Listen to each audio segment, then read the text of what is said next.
पिछले 225 दिन से पैदल चलते हुए मैं आपके ज़िले, आपके इस प्रखंड में पहुंचा हूं। समस्तीपुर की स्थिति, यहाँ के गांव, शहर, पंचायत, प्रखंड की जो समस्याएं हैं, उस पर तो मैं जब अगले 1-1.5 महीने यहाँ रहूँगा, गांव-गांव जाएंगे तो उस पर चर्चा आगे धीरे धीरे करेंगे। जिस प्रखंड में जाएंगे वहाँ की स्थितियों को समझेंगे, लोगों से बातचीत के बाद जो जानकारी मिलती है वो आपसे साझा करेंगे। जब जिले की यात्रा खत्म करेंगे तो जिले के स्तर पर भी पत्रकार बंधुओं से मिलकर पूरे जिले का एक अनुभव भी साझा करते हैं। अभी मैं आपको, चूँकि कल ही आया हूँ, तो अभी तक का 225 दिन का जो अनुभव रहा है वो उस पर एक संक्षिप्त टिप्पणी करूँगा। उसके बाद आप अपने सवाल कर सकते हैं। 225 दिन में करीब करीब हम लोग 2500 गाँव से ज़्यादा गाँवों में गए हैं, और अभी तक का जो अनुभव रहा है लोगों से बातचीत करने के बाद, देखने के बाद, बिहार में बेरोजगारी और पलायन ये लोगों की नज़र से सबसे बड़ी समस्या है। अब आप ये कहेंगे कि बेरोजगारी और पलायन बड़ी समस्या है, इसके लिए पदयात्रा का क्या मतलब है? ये तो सबको पता है कि बेरोजगारी और पलायन बड़ी समस्या है, लेकिन पदयात्रा से ये जानने को मिलता है कि इस समस्या की विकरालता कितनी है, इसका सामाजिक पहलू जो है। जैसे हम लोग गाँव में गए हैं तो 2000 से ज़्यादा गाँव में मैं दावे के साथ कह सकता हूँ कि 50% से ज़्यादा युवा गाँव में रह ही नहीं रहा है। गाँव में जब हम लोग जा रहे हैं तो सिर्फ बूढ़े, बच्चे और महिलाएं मिलती हैं। ज़्यादातर युवा, चाहे वो पढ़ाई के लिए हो, रोजगार के लिए हो, मजदूरी के लिए हो, वो बाहर ही चले गए हैं।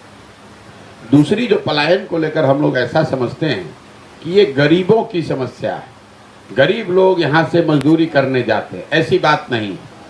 पलायन गरीबों के लिए तो बड़ी समस्या है ही, लेकिन ये मध्यम वर्गीय और समृद्ध परिवारों के लिए भी बड़ा विषय है। इसलिए कि अगर आप मध्यम वर्गीय या समृद्ध परिवार के हैं तो भी आपके बच्चों को पढ़ने के लिए और नौकरी के लिए यहाँ बिहार से बाहर ही जाना है। यहाँ पर पढ़ने की सुविधा न होने की वजह से, रोजी रोजगार की सुविधा न होने की वजह से अच्छे परिवार के बच्चों को, समृद्ध परिवार के बच्चों को भी अपना घर, अपना गांव छोड़कर बाहर ही नौकरी करने जाना है। तो पलायन सिर्फ गरीबों की समस्या नहीं है, ये मध्यम वर्गीय और समृद्ध परिवारों की भी समस्या है। जो पलायन का एक सामाजिक पहलू मैंने देखा, अभी तक समझा, परिवार की परिकल्पना ही धीरे धीरे बिहार से खत्म हो गई है। एक परिवार में माता पिता, पति पत्नी, बाल बच्चे साथ में रहते हों, ऐसा बहुत अपवाद के तौर पर इक्का दुक्का ही परिवार दिखता है। ज़्यादातर परिवार ऐसे हैं जहां बूढ़े लोग हैं, उनके पति पत्नी साथ में नहीं है, पति पत्नी हैं तो बच्चे नहीं हैं। ज़्यादातर परिवार की सच्चाई है कि परिवार के तौर पर आप अपने घरों को भी देखिएगा तो कोई होली, दशहरा, कोई पर्व त्योहार में ही एक साथ लोग जुटते हैं। साथ में रहने का सुख किसी को यहाँ नहीं है। ये बहुत बड़ा सामाजिक विषय है मेरे नज़र से।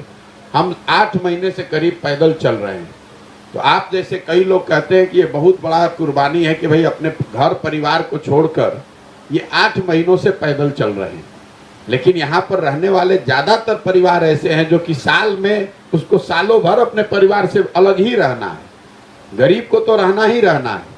जो मध्यम वर्गीय समृद्ध परिवार है उनके बच्चों को भी साल में 1-2 बार ही घर आना है। तो ये जो पलायन है, ये सिर्फ गरीबों की समस्या नहीं है, ये समाज में सर्वव्यापी है। हर व्यक्ति, हर परिवार इससे प्रभावित है। यही स्थिति कमोवेश बेरोजगारी की है। जो गरीब है, पढ़ा लिखा नहीं है, उसको मजदूरी करने का तो फिर भी अवसर है। जो मध्यम वर्गीय और समृद्ध परिवार हैं, उनको अपने बच्चों की रोजगार के लिए भी उतनी ही बड़ी समस्या है जितने सामान्य परिवारों की है। मैं रास्ते में चलता हूं तो जो समृद्ध परिवार हैं, जो किसान है, जिसके पास जमीन है, बाप दादा का अच्छा पैसा है, घर है, वो भी अपने बच्चों के रोजगार के लिए इतना ही परेशान है जितना कि एक गरीब व्यक्ति परेशान है। बल्कि मध्यम वर्गीय परिवारों की तो बेरोजगारी की समस्या और बड़ी है, क्योंकि उनके बच्चे जाकर मजदूरी कर नहीं सकते हैं और उनको नौकरी कोई मिल नहीं रही है। तो ये दोनों जो विषय है, इसी वजह से मेरा अपना मानना है कि सारी समस्याओं के बीच में बेरोजगारी और पलायन बिहार में सबसे बड़ा मुद्दा है। दूसरा मुद्दा जो है वो स्वाभाविक तौर पर किसानों से जुड़ा हुआ है। क्योंकि बिहार में इतनी बड़ी संख्या में खेती किसानी से लोग जुड़े हुए हैं, तो किसानों की जो यहाँ बदहाली है ये बहुत बड़े मुद्दे के तौर पर हम लोग के सामने आया है। किसान जो यहाँ पर है वो बदहाल अभी तक की मेरी समझ के अनुसार 3 वजह से है। पहला जो यहाँ विषय है, भूमि सुधार के दिशा में कोई काम नहीं होने की वजह से जमीन के मालिकाना हक को लेकर जितनी तकलीफ बिहार में, जितना भ्रष्टाचार बिहार में है, वो शायद पूरे भारत में कहीं नहीं है। आपको अपनी जमीन के बारे में पता नहीं है कि जमीन का मालिक है कौन। रसीद काटने की जो सारी व्यवस्था है, जमीन का मालिकाना हक तय करने की जो व्यवस्था है, वो पूरी तरीके से सबसे निचले स्तर पर कर्मचारी और कर्मचारियों से जुड़े हुए जो गांव देहात में शब्द है अटर्नी, जो दलाल हैं, उनके ही भरोसे है। हर व्यक्ति को अपने जमीन का रिकॉर्ड ठीक कराने के लिए 2000 5000 का रसीद काटने के लिए पैसा देना है। ये इसकी वजह से एक और काम वजह परेशानी हुई। बिहार में 60% लोगों के पास जमीन है ही नहीं। हजारों की संख्या में ऐसे परिवार हैं जिनको पिछले 30 से 40 सालों में अलग अलग सरकारों ने जमीन का मालिकाना हक या पट्टा दिया है। वो सारी जमीन या तो उनको हक मिला नहीं या उनको जमीन मिली नहीं, कागज पर ही ट्रांसफर हो गया। आपने पट्टा बांट दिया, जमीन मिला नहीं, और जमीन पर जो ओरिजिनल मालिक था उसका भी हक नहीं है, जिसको नया पट्टा मिला वो उसको भी नहीं मिला। उससे सामाजिक संघर्ष और जो कृषि और आर्थिक क्षति है वो तो है ही है। तो जमीन भूमि सुधार का लागू नहीं होना वो जमीन पर बहुत बड़ी समस्या के तौर पर मुझे दिखा।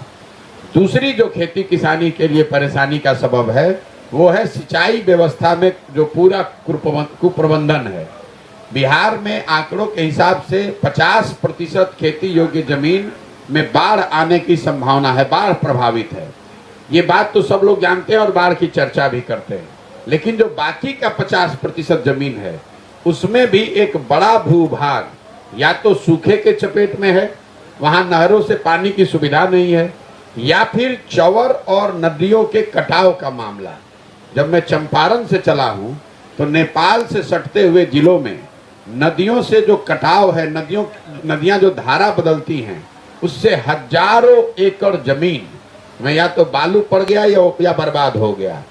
छपरा सिवान के बाद से गोपालगंज के आगे जब बढ़िएगा तो छपरा में, सिवान में, वैशाली में और अभी आपके जिले में देखने पर पता चलेगा आगे, चौवर की जल जमाव की जो समस्या है। ज्यादातर जमीन जो है वो एक फसल वाली है, क्योंकि 5 महीने 6 महीने वहां पानी निकलता ही नहीं है। तो ये जो 3 स्तर पर किसानों को पानी को लेकर मार है, या तो बाढ़ आ रहा है या फिर वहां सूखा है, और दोनों से बच गए तो जल जमाव या नदियों के कटाव के मामला है। इस वजह से यहाँ खेती जो है वो 2 फसल वाली जमीन बहुत कम है। जो इसका एक आंकड़ा है जिसको कहते हैं फूड डेंसिटी, एग्रीकल्चर डेंसिटी, वो 1.26 है। मतलब 2 अगर हो तो उसका मतलब है कि 1 एकड़ जमीन से 2 फसल हो रहा है, वो 1.26 है। ये आंकड़ा यहाँ कोई बताता नहीं है, लेकिन भारत सरकार के स्तर पर यह आंकड़ा जारी किया जाता है कि हर जमीन से कितना फसल उगाया जा रहा है। तो बिहार में जितना जमीन है उसमें जो फसल निकल के आ रहा है वो 1.26 ही है। तो ये हम लोग का अपना मानना कि यहाँ हर जमीन पर 2 फसल होती है, ये गलत सोच है। और इसकी वजह यह है कि यहाँ बाढ़ प्रभावित जमीन है, सूखा प्रभावित जमीन है, या नदियों के जल जमाव या कटाव की वजह से किसान एक ही फसल उपजा पा रहा है। तीसरी जो सबसे बड़ी समस्या है कि ये भूमि के मालिकाना हक, पानी की समस्या के बाद भी जो किसान यहाँ उपजा रहा है उसको उसके फसल का दाम मिल ही नहीं रहा। जब हम लोग पैदल पिछले 6-7 महीने 8 महीने से चल रहे हैं तो सबसे ज़्यादा ये समय है जब धान की कटाई हुई है, गन्ना की कटाई हुई है, गेहूं की कटाई हुई है। तो धान के संबंध में मैं आपको बता रहा हूँ, ज़्यादातर लोग 90% से ज़्यादा लोगों ने बताया कि उन्होंने धान 1200 से 1500 रुपये क्विंटल के दर से बेचा है, जबकि धान का आधिकारिक मूल्य है 2050 रुपया। यही हाल करीब करीब गन्ने का है। गेहूं का मार्केट रेट ज़्यादा है, लेकिन सरकारी खरीद गेहूं की भी नहीं है। कई बार हम लोग ये बात करते हैं कि पंजाब में किसान बहुत धनी है, तो आपके रेफरेंस के लिए बता रहा हूं, पंजाब में पिछले 10 साल में धान और गेहूं 70% से ज़्यादा धान और गेहूं सरकारी समर्थन मूल्य पर खरीदा गया है। बिहार के लिए ये आंकड़ा है, आपको कोई ये बताया नहीं होगा।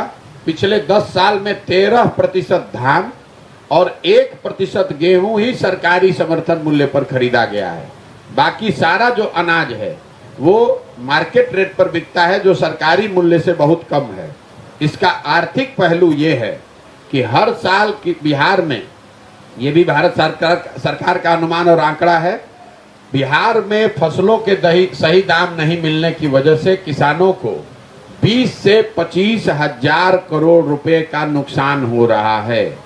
मतलब अगर जो इस सारी परेशानियों के बाद जो यहाँ के लोग पैदा कर रहे हैं, उपजा रहे हैं, उसका अगर सही दाम मिल जाता तो बिहार के किसानों को 20 से 25 हजार करोड़ रुपया हर साल अलग से मिलना चाहिए था। बेरोजगारी, पलायन और खेती के बाद जो तीसरी सबसे बड़ी समस्या लोगों ने बताई वो है बिहार में शिक्षा व्यवस्था का पूरी तरीके से ध्वस्त हो जाना। बिहार में शिक्षा व्यवस्था ध्वस्त है, ये तो आप लोग सब लोग बता रहे हैं। हम लोग भी इसी व्यवस्था से निकले। मैं खुद सरकारी स्कूल से बिहार में पढ़ा हूँ। तो बिहार में शिक्षा व्यवस्था बहुत अच्छी कभी नहीं थी, लेकिन हर जिले में, हर प्रखंड में 1-2 ऐसा सरकारी स्कूल जरूर था जिसमें पढ़ लिख कर आप अपना जीवन सुधार सकते थे। बिहार में अब वो व्यवस्था पूरी तरीके से बर्बाद हो गई है। बिहार में जो स्कूली शिक्षा है वो उत्क्रमित विद्यालयों और नियोजित शिक्षकों के हवाले कर दी गई है, और कई लोगों को ऐसा लगता है कि शिक्षकों की गुणवत्ता की वजह से बिहार में शिक्षा की स्थिति खराब हुई है। तो आपका ये आकलन सही नहीं है भाई। अगर स्कूल में शिक्षा मित्र या नियोजित शिक्षकों की वजह से शिक्षा व्यवस्था खराब है तो आप हमको बता दीजिए कि कॉलेज में क्यों शिक्षा व्यवस्था खराब है। पढ़ाई तो कॉलेज में भी नहीं हो रहा है। हुआ ये है कि पिछले 10 वर्षों में सरकार ने समता मूलक शिक्षा व्यवस्था बनाने के नाम पर हर गांव पंचायत में बड़ी संख्या में स्कूल की बिल्डिंग बना दी। ये चिंता नहीं की कि वहां पढ़ने वाले और पढ़ाने वाले कौन हैं। परिणाम ये हुआ है कि जहां बिल्डिंग है वहां पर शिक्षक नहीं है, जहां शिक्षक है वहां बिल्डिंग नहीं है, जहां दोनों है वहां बच्चे ही नहीं हैं। और समाज में इसकी एक जो छवि बन गई है कि विद्यालयों से खिचड़ी बट रहा है और कॉलेज से डिग्री बट रहा है, पढ़ाई दोनों में कहीं नहीं हो रहा है। यही वजह है कि बिहार में शिक्षा व्यवस्था पूरी तरीके से ध्वस्त है। और मेरा अपना व्यक्तिगत आकलन यह है कि इस कालखंड का जब इतिहास लिखा जाएगा तो एक पढ़े लिखे व्यक्ति के मुख्यमंत्री रहते हुए नीतीश कुमार के राज में शिक्षा व्यवस्था के ध्वस्त होने को इतिहास उनका सबसे काला अध्याय मानेगा। ऐसा इसलिए कि अगर सड़क टूटी हुई है, नहर में पानी नहीं है, तो कल अच्छी सरकार आ जाए तो शायद नहर में पानी आ जाएगा, सड़क बन जाएगा। लेकिन इस ध्वस्त शिक्षा व्यवस्था से जो 2 पीढ़ी पढ़ के निकल गई, अब अगर कल होके एक अच्छी सरकार आ भी जाए, शिक्षा व्यवस्था बिहार में सुधर भी जाए, तो भी इन लोगों को